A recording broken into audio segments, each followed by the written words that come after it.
Halo teman-teman, selamat berjumpa lagi di channel edukasi kami. Bersama saya, Bambang Wiyoso, Wideswara dari Pusat Pengembangan Kompetensi Teknis dan Sosial Kultural Lembaga Administrasi Negara. Dalam video kali ini, saya akan berbicara tentang cara memfasilitasi pelatihan secara daring dengan efektif. Kita akan menjelajahi langkah-langkah penting untuk menciptakan pengalaman belajar yang bermakna dan interaktif dalam lingkungan daring. Namun, sebelum menjelaskan langkah-langkah memfasilitasi pelatihan daring efektif, terlebih dahulu saya akan menyampaikan sedikit terkait apa yang dimaksud pelatihan daring. Pelatihan daring juga dikenal sebagai pelatihan online, merujuk pada proses pembelajaran dan pelatihan yang dilakukan melalui platform digital dan internet. Dalam pelatihan daring, peserta belajar dan berpartisipasi dalam aktivitas pembelajaran menggunakan komputer, tablet, atau perangkat seluler yang terhubung ke internet. Pelatihan ini juga mencakup berbagai jenis materi, mulai dari pembelajaran akademis hingga pelatihan keterampilan praktis atau profesional. Pelatihan daring melibatkan berbagai alat dan teknologi untuk menyampaikan materi pelatihan kepada peserta. Materi pelatihan bisa berbentuk video pembelajaran, modul teks, slide presentasi, simulasi interaktif, forum diskusi online, ujian atau kuis digital, dan alat kolaborasi lainnya.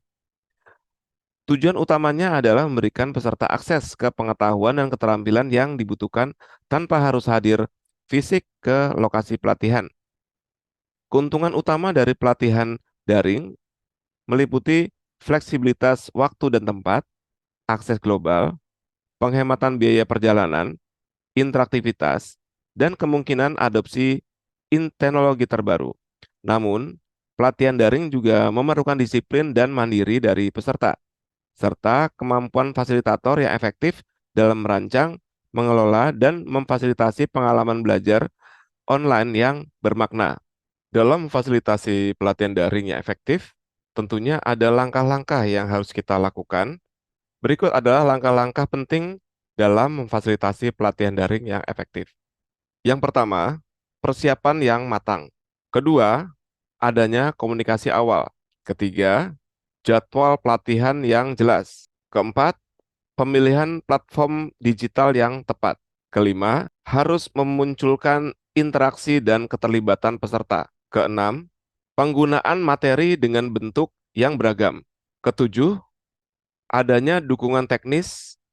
Dan yang terakhir, delapan, monitoring dan evaluasi. Langkah-langkah dalam memfasilitasi pelatihan daring yang efektif. Tahap yang pertama adalah persiapan yang matang.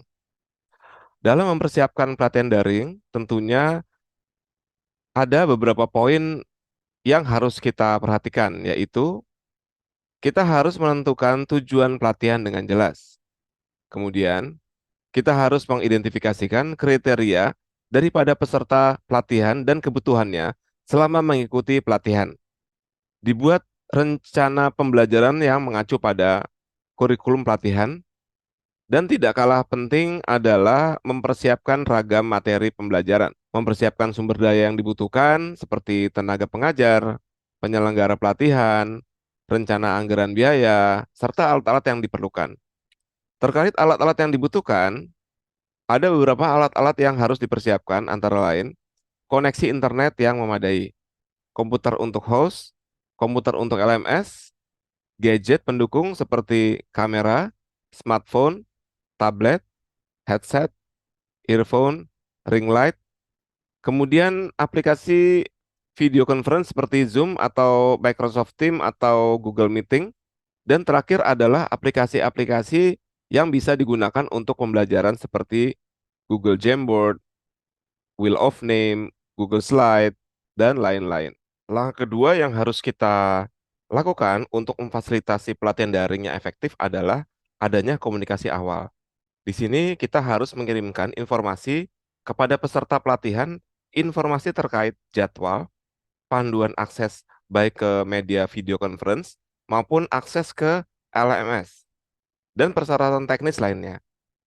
Jangan lupa juga untuk memberikan panduan tentang etika dan perilaku selama pelatihan daring. Yang ketiga adalah jadwal yang jelas. Tetapkan jadwal pembelajaran dengan waktu yang disepakati. Berikan waktu yang cukup untuk peserta mempelajari materi, forum diskusi, dan penyelesaian tugas-tugas. Adapun langkah yang keempat adalah pemilihan platform pembelajaran digital yang tepat. Pilihlah platform pembelajaran digital online yang sesuai dengan jenis pelatihan dan pesertanya, seperti video conference yang digunakan, LMS untuk menyediakan materi pelatihan. Pastikan platform digital tersebut memiliki fitur yang memadai untuk peserta dan pengajar agar bisa saling berinteraksi dan berkolaborasi, serta bisa untuk mengirim materi. Langkah yang kelima dalam fasilitasi pelatihan daring yang efektif adalah menciptakan kelas yang interaktif baik kepada sesama peserta maupun kepada pengajar. Untuk itu, dalam kegiatan belajar diupayakan menggunakan berbagai macam metode belajar yang interaktif seperti ceramah interaktif, diskusi kelompok, curah pendapat atau brainstorming, studi kasus, simulasi, atau latihan online. Jika memungkinkan, kita pun juga bisa memfasilitasi forum diskusi atau ruang obrolan untuk kolaborasi sesama peserta, seperti grup WhatsApp. Kemudian yang keenam adalah penggunaan materi yang beragam. Gunakan berbagai variasi materi pembelajaran seperti video pembelajaran, slide presentasi, modul teks, dan gambar-gambar untuk menciptakan pengalaman belajar peserta yang menyenangkan. Yang ketujuh adalah adanya dukungan teknis. Dukungan teknis yang harus kita siapkan antara lain informasi terkait panduan teknis terutama bagi peserta yang mengalami kesulitan teknis seperti jika internet mengalami gangguan, kestabilan LMS agar mudah diakses dan lain-lain. Tim pendukung teknis untuk membantu peserta saat ada masalah teknis. Tim teknis ini juga harus selalu standby pada saat pelatihan sedang berjalan. Yang kedelapan adalah monitoring dan evaluasi. Apa yang harus kita lakukan saat monitoring adalah memantau interaksi peserta dan perkembangan kegiatan belajar selama pelatihan. Setelah pelatihan selesai, kita juga harus mengevaluasi apa yang berhasil dan apa yang perlu ditingkatkan, menggunakan umpan balik dari peserta untuk memperbaiki pelatihan di masa yang akan datang.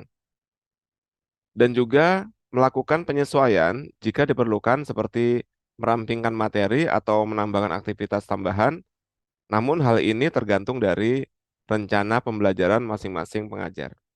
Seperti kita ketahui bahwa fasilitasi pelatihan daring memerlukan adaptasi terus-menerus terhadap kebutuhan peserta dan perkembangan teknologi. Melalui persiapan yang matang, interaksi aktif peserta, dan pemanfaatan teknologi, kita dapat menciptakan pengalaman belajar yang efektif dan bermakna bagi peserta pelatihan daring yang terus berkembang. Semoga langkah-langkah yang kita telah bahas dalam video ini membawa perubahan positif dalam pemahaman kita terhadap pelatihan daring. Kalau begitu, sampai di sini dulu video kita. Terima kasih telah menyaksikan video ini. Jika ada yang mau ditanyakan atau berbagi pengalaman, kalian dapat menulis komentar di bawah. Sampai jumpa di video kami selanjutnya. Salam.